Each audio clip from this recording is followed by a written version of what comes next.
Hello friends, welcome to my channel HTML hero. आज जिस topic के ऊपर हम बात करेंगे वो है Node.js इंटरनल्स। लास्ट टाइम हम लोगों ने जिस चीज़ों के ऊपर बात की थी वो है वेट इंजन और libuv की लाइब्रेरी। वेट इंजन जो कि जावास्क्रिप्ट जब फाइल आती है वो वेट इंजन के पास जाती है, वेट इंजन उसको एग्जीक्यूट करता है। libuv की लाइब्रेरी जो कि मल्टी प्लेटफॉर्म सी लाइब्रेरी है और आईओ ऑपरेशंस को सपोर्ट करती है। इसके थ्रू आईओ ऑपरेशंस परफॉर्म हो रहे होते हैं। वेट इंजन कम्युनि वेट इंजन कम्युनिकेट करता है libuv की लाइब्रेरी के साथ थ्रू बाइंडिंग्स, क्योंकि आपके बहुत से ऐसे ऑपरेशन होते हैं जो जावास्क्रिप्ट परफॉर्म कर सकता है, लेकिन वो फंक्शनैलिटी जो जावास्क्रिप्ट परफॉर्म नहीं कर सकता वो libuv के थ्रू हो रही होती है। Node.js के अंदर वो libuv के थ्रू परफॉर्म हो रही होती है। ऐसी कौन सी फंक्शनैलिटीज़ है जो Node.js परफॉर्म कर सकता है लेकिन जावास्क्रिप्ट परफॉर्म नहीं कर सकते? लेट्स एक्सप्लोर देम कि वो कौन सी फंक्शनैलिटीज़ है। फाइल सिस्टम के ऑपरेशंस, जैसे कि फ़ाइल को रीड करना, फ़ाइल को राइट करना, फ़ाइल को क्रिएट करना, डायरेक्टरी को क्रिएट करना, फ़ाइल के अंदर डाटा को मैनिपुलेट करना। फिर बहुत सी ऐसी डेटाबेस की ऑपरेशंस होते हैं, हैवी आईओ ऑपरेशंस होते हैं जो कि Node.js परफॉर्म कर रहा होता है।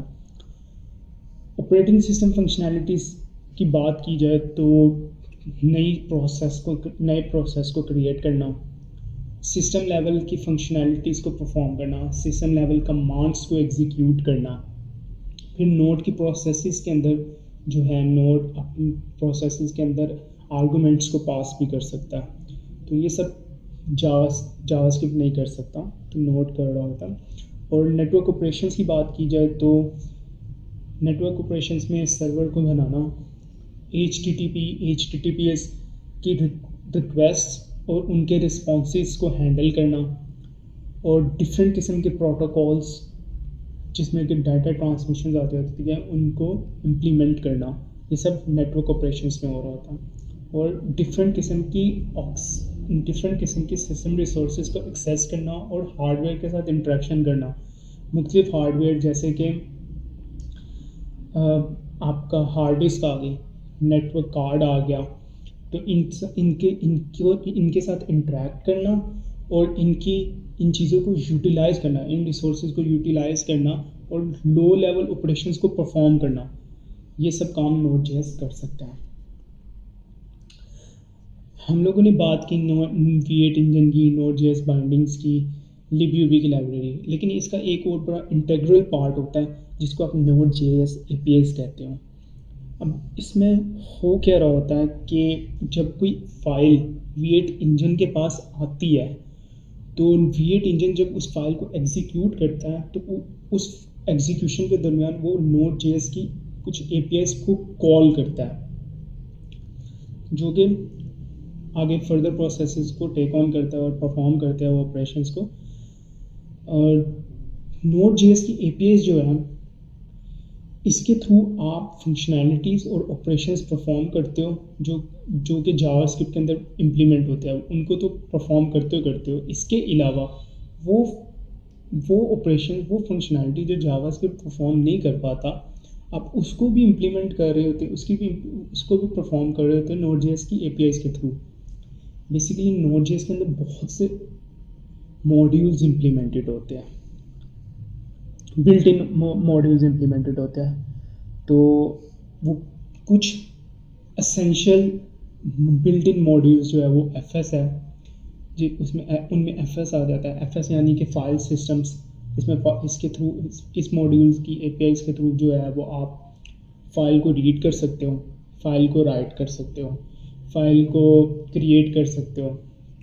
HTTP और HTTPS के मॉड्यूल्स जिसके थ्रू आप इनकमिंग रिक्वेस्ट को हैंडल करते हो और उसके अगेंस्ट एक रिस्पॉन्स जनरेट करते हो। नेटवर्क रिलेटेड जब आपने कोई नेटवर्क रिलेटेड एप्लीकेशंस बनाई हैं तो उसके लिए नेटवर्क लेवल की लो लेवल नेटवर्क कैपेबिलिटीज़ चाहिए होती है, उसको यूटिलाइज़ कर रहे होते हो। प्रोसेस की APIs के थ्रू के करंट कौन सा नोड का प्रोसेस चल रहा है, उसकी क्या कॉन्फ़िगरेशंस है, उसकी क्या इंफॉर्मेशन है, उसके साथ इंटरेक्ट कर सकते हैं। ऑपरेटिंग सिस्टम की एपीआईज के मेमोरी की इंफॉर्मेशन क्या है, सीपीयू का आर्किटेक्चर क्या है, उन उन सब प्रोसेसेस को, उनकी सबकी इंफॉर्मेशन, सिस्टम का अप टाइम, ये सब ओएस एपीआईज के थ्रू हो रहा होता है। फिर इवेंट ड्रिवन आर्किटेक्चर जो है, इवेंट ड्रिवन प्रोग्रामिंग जो है, उसके अंदर जो हेल्प मिल रही होती है वो इवेंट्स एपीआईज के थ्रू हो रही होती है, प्रोग्रामिंग के थ्रू हो रही होती है। फिर बफर जो है वो रॉ डाटा को, जो कि बाइनरी डाटा है, उसको हैंडल कर रहा होता है। ये कुछ चंद एपीआईज है जो कि इन बहुत असेंशियल है और बहुत ज़्यादा यूज़ की जाती है Node.js के एपीआईज के अंदर। अच्छा, Node.js की इम्प्लीमेंटेशन, ये Node.js के अंदर Node.js की एपीआईज की इम्प्लीमेंटेशन लैंग्वेज क्या है? इसकी लैंग्वेज जावास्क्रिप्ट है और C प्लस प्लस है। बहुत सी जो बिल्ट इन एपीआईज मॉड्यूल्स है, एपीआईज है, वो ज़्यादातर जावास्क्रिप्ट में इम्प्लीमेंट हुए हुए हैं। इसके बाद बात करें कि Node.js के अंदर बाइंडिंग्स जो कि हम डिस्कस कर चुके हैं, वो बाइंडिंग्स होती क्या है, इसको हम थोड़ा सा एक फर्दर डीप डाइव कर रहे हैं इसके अंदर कि बाइंडिंग्स होती क्या। बेसिकली है ये कि जब Node.js जैसे कि जावास्क्रिप्ट की फंक्शनैलिटीज़ को तो Node.js परफॉर्म करता है, लेकिन वो फंक्शनैलिटी जो जावास्क्रिप्ट परफॉर्म नहीं कर सकता उनको भी परफॉर्म करता है। जब फाइल आती है V8 इंजन के पास, V8 इंजन उसके कॉरस्पॉन्डिंग फंक्शंस को कॉल करता है Node.js एपीआईज के अंदर। अब Node.js एपीआईज के अंदर डिफरेंट बिल्ट इन मॉड्यूल्स है, बिल्ट इन एपीआईज है। वो एपीआईज जिन्होंने ऐसे फंक्शंस परफॉर्म करने होते हैं कि जो जावास्क्रिप्ट से रिलेटेड नहीं है, जो जावास्क्रिप्ट परफॉर्म नहीं कर सकता, तो उसके लिए क्या करता है कि वो फंक्शनैलिटीज़ जो है वो इम्प्लीमेंट हुई होती है C और C++ में। तो और लाइब्रेरी C की लाइब्रेरीज के अंदर वो इम्प्लीमेंटेड होता है। तो जावास्क्रिप्ट Node.js एपीआईज के अंदर, Node.js की एपीआईज के अंदर जावास्क्रिप्ट जो है वो कॉल करता है, वो कॉल करता है उससे रिलेटेड जितनी भी फंक्शनैलिटीज़ है जो कि C और C++ की लाइब्रेरीज में इम्प्लीमेंटेड है, उनको कॉल करता है। Let's JavaScript code call functionality stats implemented in C and C++, जिसकी वजह से हम लोग जो है सिस्टम रिसोर्सेज को एक्सेस कर सकते हैं और हार्डवेयर के साथ इंटरेक्ट कर सकते हैं। जावास्क्रिप्ट में जब ऐसी फंक्शनैलिटीज़ को कॉल करना होता है या फिर ऐसी फंक्शनैलिटी के साथ इंटरेक्ट करना होता है जो कि इम्प्लीमेंटेड है C के अंदर, तो उस दौरान बाइंडिंग्स का अमल दखल आता है। उस दौरान हम बाइंडिंग्स को यूज़ करते हैं।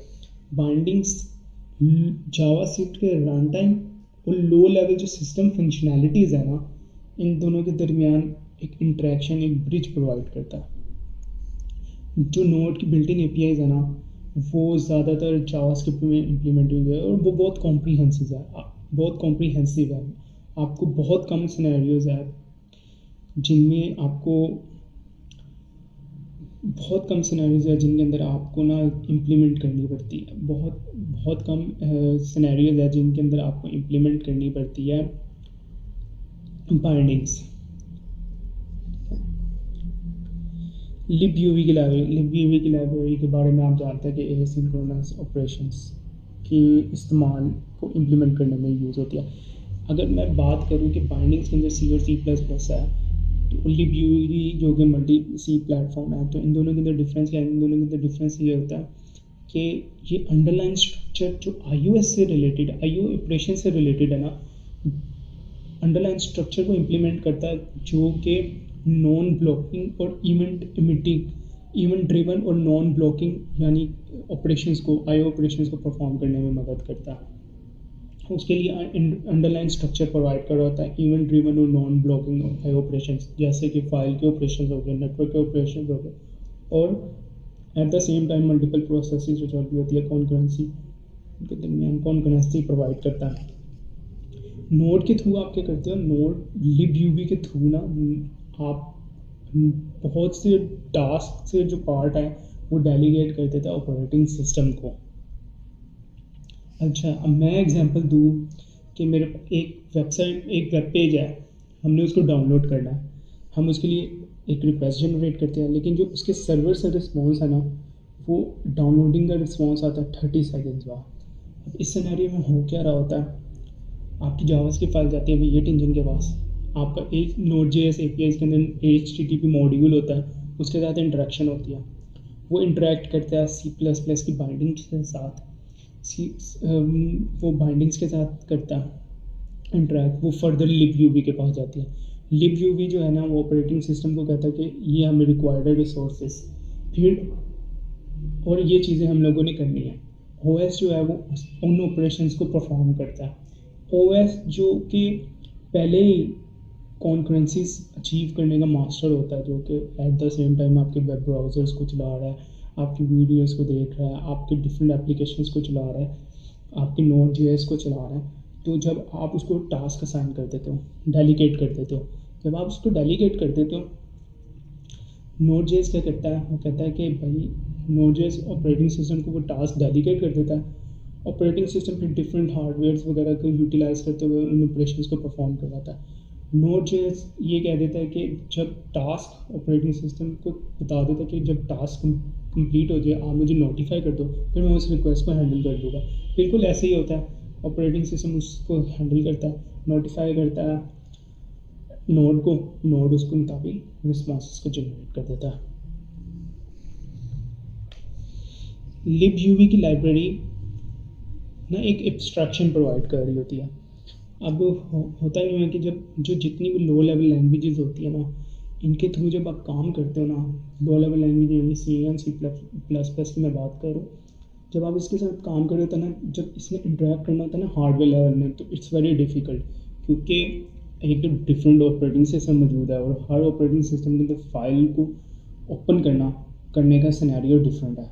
अब आप नोड के अंदर फाइल ओपनिंग की चीज़ों को इम्प्लीमेंट नहीं कर रहे होते, बैक एंड में ये सारी चीज़ें खुद हैंडल हो रही होती हैं। अब इरिस्पेक्टिव ऑफ द फैक्ट कि OS कौन सा है, आपके लिए चीज़ें मैनेज हो रही होती हैं, आपके लिए एक एक्सट्रैक्शन की लेयर आ रही होती है, आप सिर्फ फंक्शनैलिटीज़ को कॉल करते हो और फंक्शनैलिटीज़ को यूज़ कर रहे होते हो।